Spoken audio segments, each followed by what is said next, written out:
Right, hi everyone, welcome to the Lockdown Live, 2 PM every day in UK time. So I've brought you down now to the office area where we've got all of these live streams coming into. At the moment I can see a stoat up there in the Badger Cave, and we've got Howard the barn owl up in Sycamore Stump. So in this room we've got about 72 cameras coming into this room. And it's hard for you to get a sense of scale looking on your monitors, but these are 42-inch televisions at the back here, and then we have 3 workstation computers, and they're feeding all of the footage into this room. And yeah, we don't need to watch normal television anymore because we've got this, and it's absolutely fascinating following the story of these things. Introduced again, just for the people just joining us. Yeah, so if you've just joined, I just ramble a bit until we get everyone joined. So yeah, so welcome to Lockdown Live from Thixondale.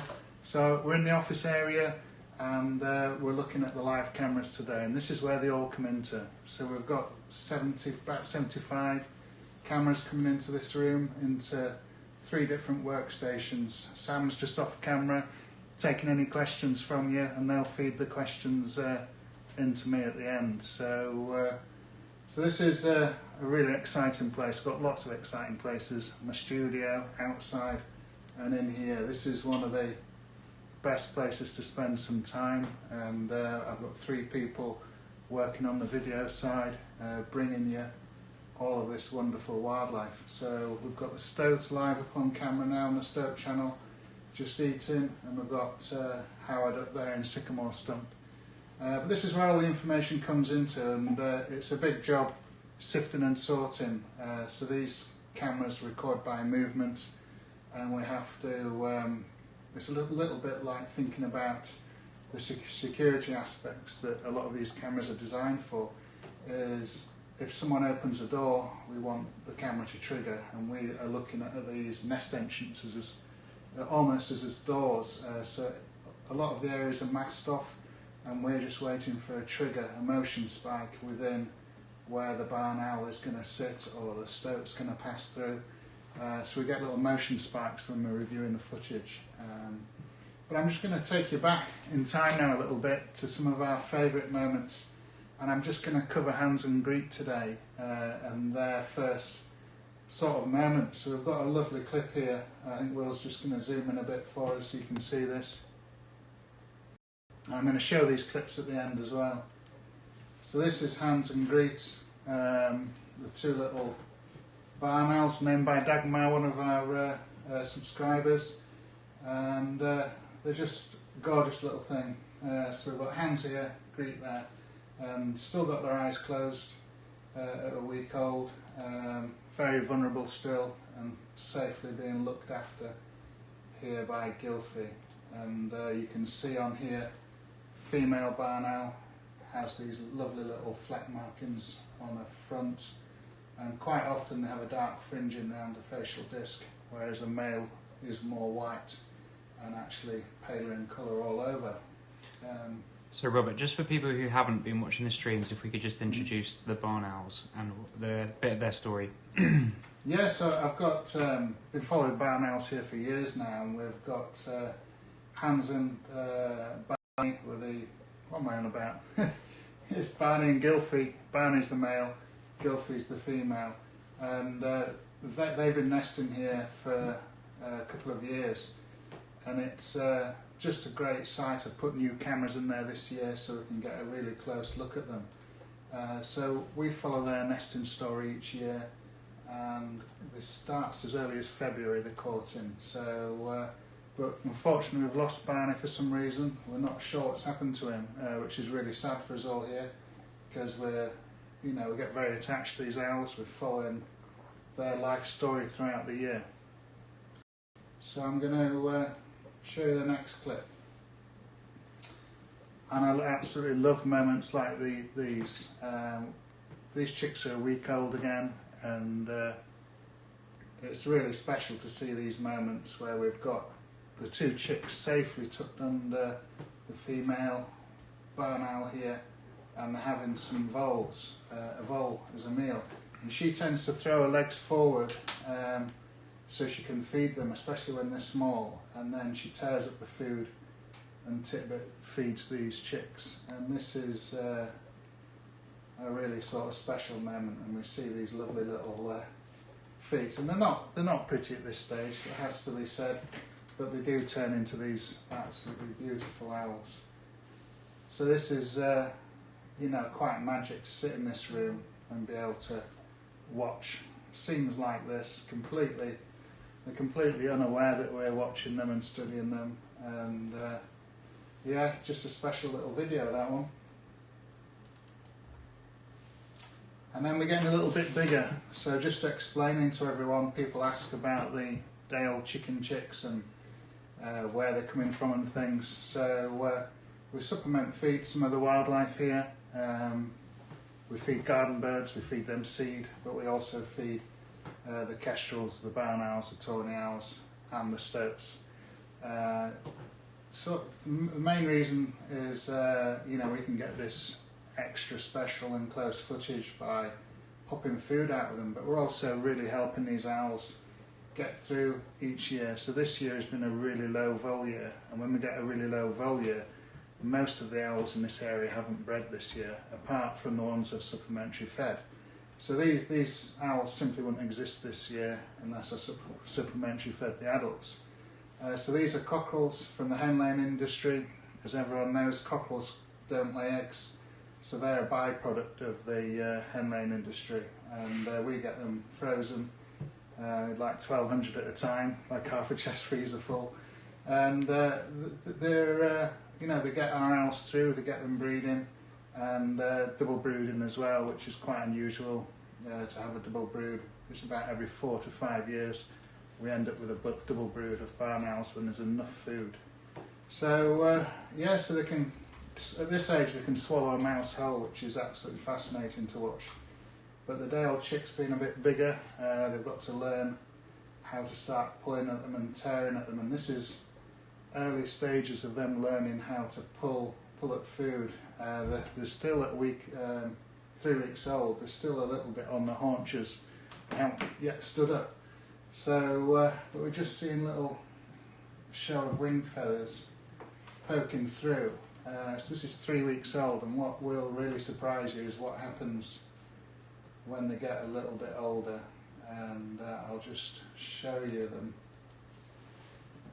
a little bit older. So we're at 7 weeks out now, and we've got now a beautiful barn owl instead of an ugly chick.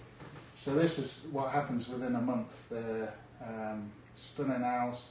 This is just after we rang them, so they've now got their rings on, and so you know, if we get some really close footage of these owls in the future, we'll be able to read these ring numbers. But this is just great thing to see, head bobbing, and this is for a very good reason. Owls see really well in the dark, so they have super large eyes within their skull, but because their eyes are so massive, they don't actually have the ability to move them that much, so their eyes are fixed forward, so they don't move their eyes like mammals and like we do. Their eyes are fixed forward, so they do a lot of head bobbing to measure distances and just work things out. So we can do it, you know, just by moving our eyes around and things. But these guys do a lot of this head bobbing. I mean, I can't imagine what it would look like if we did that. We'd probably get quite dizzy quickly. But yeah, just magic. It's nice for us to look back at some of these videos as well. You know, we're always looking at the next thing and watching them live now, but just have a little glimpse back at these two owls in a very, very fast forward of their life. So this is, which one was this, Will? This is Hans. It's Hans, yeah, so Hans is on the outside here, and this is at 7 weeks old. Some of the first little attempts at looking out at the outside world, and a lot of people are watching this live, and thanks to our sort of moderators, my phone pinged and I looked at my phone, and I had a message to say one of our babies had just been knocked out basically, and yeah, it's quite a dramatic evening this was, as we fast forward through the video. We save these in quite long clips so we can then work with them. But here we go. Hans is just heading back into the nest box and boom. I mean, it's so fast what happens. I'll explain what happens, just watch this again. So just heading back into the box and woof, gone. So that is the tawny owl, that's the male tawny owl, Bomber. And Bomber's been named by our subscribers on YouTube, and I think they've got a good name there, because he is a bomber, he is a bully, and he is super territorial, so he'll defend this valley thinking it's completely his own. The only thing that he's worried about is things like buzzards. He like rules this place, and yeah, I mean, if I was a young owlet and I needed a parent bird, it would be Bomber, because he is like a super dad, a super predator, and he's super effective. So I rushed down and got Hans, popped her straight into the hide. I came back for the ladders and then let her calm down, and then popped her back in the nest box, and no sort of physical harm was done. It was just a bit of a shock for that young owl to be whisked away. So yeah, so just a clip. I think this was from, I don't know if it was from last night. This is a fast clip. Last night, yeah. Yeah. So we've got one of the owlets, it's either Hans or Greet. I'll show you this again. So it's either Hans or Greet comes flying in, and watching them flying in now, and their stunning ability to fly from watching those early stages where they're flitting around, being chased around by a Bomber. This is the great thing to see. So I can't tell if it's Hans or Greet. That's impossible, because it's like having identical twins now. But watch her come in, and just the way she flies is just incredible. Straight in, and then sees Bomber come in, and she's out of there. So this is an owl that's you know, learning, and she'll be absolutely fine. Yeah, it's hard for us to watch sometimes, and it's hard for the viewers to watch Bomber coming in and chasing our owlets around, but this is nature, you know, this is real life. I'll just show you this clip again, because it's quite a short one. Just click play. Yeah, click play, Wilson. It's a good idea. Yeah, well, that's Bomber evasion going on there. And then we'll show these clips at the end so you can have a look through these, and we've got loads of videos on YouTube of all of these, of the owls being raised, some longer videos. And at the end of the year we're going to try and put together you know, like a long player of the life of this nest box this year, because before then we had solo in there, a single chick, and yeah, it's been quite a dramatic story this year with this nest box. So we'll do a long, but check out all the videos on YouTube. There's some great sort of storylines, but I just thought I'd give you a quick look at fast forward through the life of these owls, and now to see them just evading Bomber and freely flying on the wing. I think there's one more, is there, Will? One more, yeah. Yeah. So this is our two owlets, Hans and Greet. I'm afraid I can't tell which one's which. One of them did get actually damaged by Bomber at one stage, and has a misplaced wing feather. So one of the feathers is slightly cracked, but still sort of hanging on. Here we go.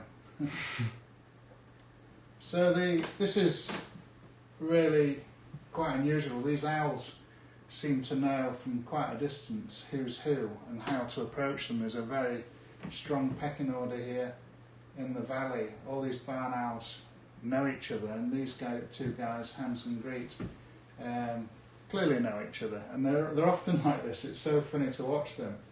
But if there's one of the other owls there, it's very different. There's some standoffs, you know, some grabbing of each of the beaks, and even some sort of contact, you know. So it is It is great to see them, and what's really unusual is how strong their bond is still with each other. They still very much know each other. How old are they now, guys? What's About 12 weeks, I think. 12 weeks, yeah.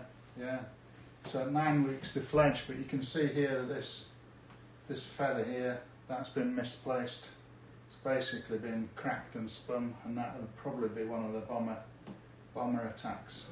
And we'll have to try and look back, so we probably will be able to see who's who at the age that these were broken. But at the moment they're pretty much identical, and I'd love to say that I knew the difference in between them. If we could see ring numbers, we probably would actually. We'll look at this closely actually, because this is a really good camera, because we did get a glimpse of a ring. If we can pick out some ring numbers, we'll be able to tell you who's who. That's a job for Sam. Right, I'll take any questions. So the first question we've got comes from Ruth Jeffcoat, and she's asked about the barn owl tower and whether you're still putting out food for Howard, and if Jax rejoins us, whether you'll still be putting food out there. Yeah, so I'm still putting food out for Howard. He's obviously sort of parentless, so he's still getting food out for him. But I'm often leaving that quite late in the evening. Sometimes some people have seen me like throwing food in there, and Howard's been in there and he's like scooted straight out. So I am sort of holding off feeding him too early, because I want him to start learning how to hunt and having a go at it. But some days I'll feed him 3 chicks, which is a full amount that'll sustain him, and some days I only give him 2, and that'll just sort of encourage him to start hunting. And just to give you an update on Drax for everyone as well, so this is a female barn owl that was brought into us.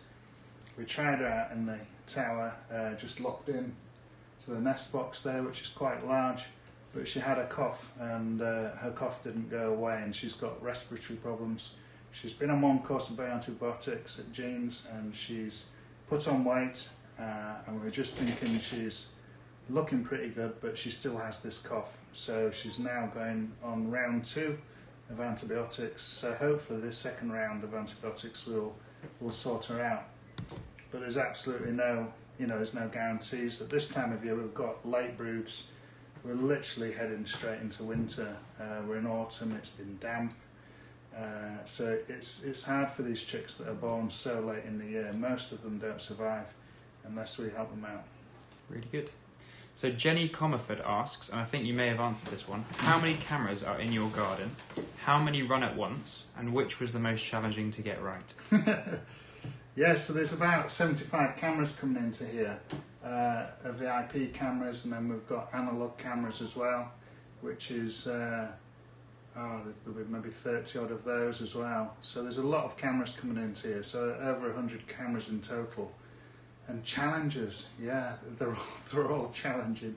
So, it looks quite simple. We've got all this wonderful footage, but this is literally half my life is spent on these cameras and these systems, and just trying to get the lighting correct, the camera angles correct. The most challenging, it's going to be a beach stump. Yeah, so I fit these cameras in winter quite often, outside the breeding season, and when it's not much above freezing and you've got bare hands and you're on a ladder and you're leaning backwards, and then you're trying to fit cameras and fit microphones. There isn't an all-in-one solution camera yet that you can just put up and it does everything for you. In my mind, there's always a lot of technical aspects to getting these running properly. Blue Cheese asks, how long have you been painting, and what's the longest and shortest time you spent on a painting? Oh my goodness. So I've been painting professionally for 28 years. So I started at 20 years old, and so that's when my professional life started. I did 4 years at art college from age 16 to 20, but I started painting wildlife when I was 13 years old, quite seriously, and then when I got to 15 years old I was very serious about painting wildlife, because one of the good reasons is I couldn't actually do much else. I'm dyslexic, so writing and reading was just literally not part of my life at all, but wildlife and drawing it was. Fantastic. Zelda Sharp asks, how did you get into wildlife? I think that's a similar answer, isn't it, really? Yeah, so I got into wildlife. I was brought up on a farm, about 1,000-acre farm, with lots of wildlife. My dad was interested in wildlife, and it rubbed off on me, and I used to just spend all my time outside watching the wildlife. As soon as I got back in from school, I was out the door. Homework was non-existent, didn't do it, and I just went outside and watched wildlife. So we just have one more question. The final question will be from, I'm probably going to pronounce this wrong, but Leica Rise Red wants to know if there's a difference in colour between barn owl sexes. Yes, so there is a difference, and across, barn owls are literally in the top 3 of bird species around the world. They're on every continent apart from Antarctica.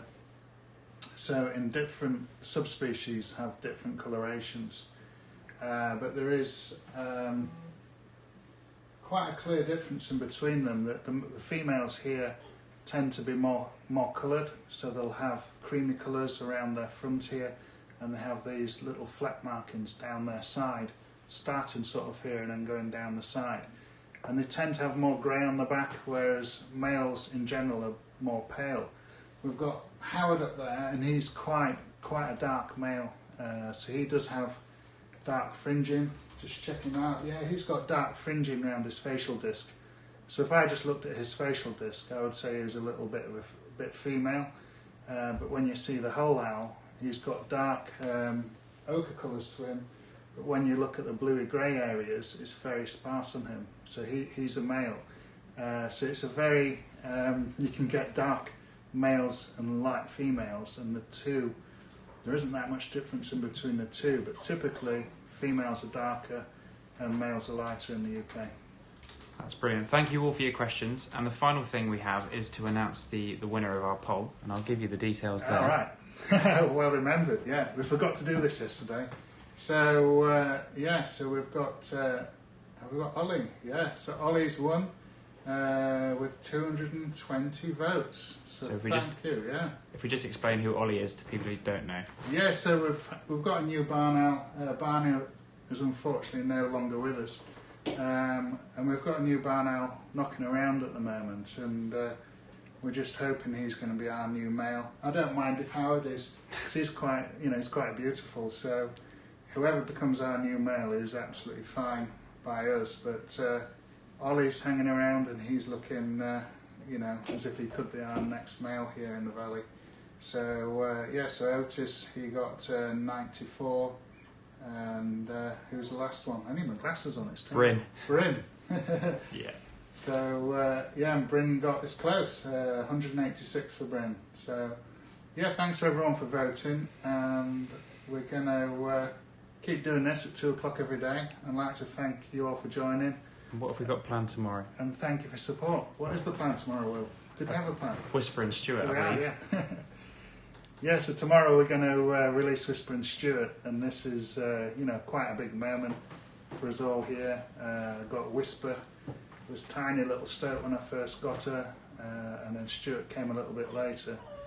So we've had them in this year, and we're going to release them tomorrow. And we've been always waiting for this fine spell of weather to then do the release, and it's never going to happen. We're into autumn now. So we're just going to go for it tomorrow and release them.